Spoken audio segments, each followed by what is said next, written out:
Vejam o que é que está escrito aqui em Romanos capítulo 15, versículo 8. Digo, pois, que Jesus Cristo foi ministro da circuncisão, por causa da verdade de Deus, para que confirmasse a promessa feita aos pais. O que isso significa? Significa que Jesus foi ministro da circuncisão. Ou seja, em seu ministério, Jesus, quando estava aqui em carne, entre nós, entre os apóstolos e discípulos, ele ministrou a circuncisão. Ele pregou a circuncisão, pregou a lei, os requisitos, estatutos e mandamentos da lei de Moisés.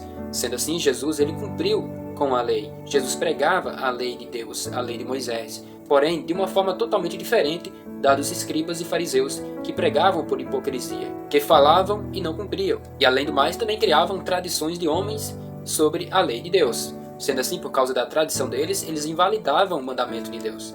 Então, por isso que Jesus não foi contra em seu ministério, contra o sábado, contra a circuncisão, os sacrifícios, não foi contra as carnes imundas, não foi contra a lei dos dízimos, porque durante aquele período ele estava debaixo da lei, sendo assim ele estava ministrando a circuncisão, ministrando a lei.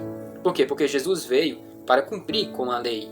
Eu não vim para destruir, disse Jesus, a lei, mas para cumprir. E Jesus foi fiel, fiel até a morte e morte de cruz. Jesus não poderia ser contra essas leis, porque se ele fizesse isso, ele não seria o Cordeiro perfeito, pascual.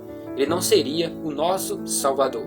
Por isso que nós somos salvos pela fé em Jesus, pela fé naquele que cumpriu todas as coisas, pela fé naquele que cumpriu com todas as leis, que são 613. Nenhum homem era capaz, nenhum homem é capaz de cumprir com a lei de Moisés, porque quando ele cumpria com 99, ele sempre tropeçava em uma. E Tiago fala que se alguém guardar toda a lei e tropeçar em um único ponto, se torna culpado de tudo. Então essa maldição da lei, que caía sobre os que não cumpriam ela, sobre os que transgrediam a lei, Cristo cravou ali na cruz do Calvário.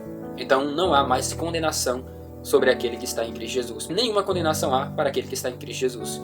Cristo nos resgatou de todas as maldições da lei. Ele se fez maldito por nós. Então por isso que Jesus ministrou a circuncisão. Ele veio para os que eram seus, porém os seus não receberam. Jesus ministrou a circuncisão para os seus, para os judeus, para os hebreus. Então assim, Jesus foi ministro. Ele pregou, ele profetizou a lei de Moisés e cumpriu com toda a lei, não errou em nenhuma parte, nem um tio, nem um jota. Por isso que nós somos salvos pela fé nele, porque somente ele foi justo, fiel, sumo sacerdote, para que assim nós pudéssemos ser justificados pela fé em Jesus.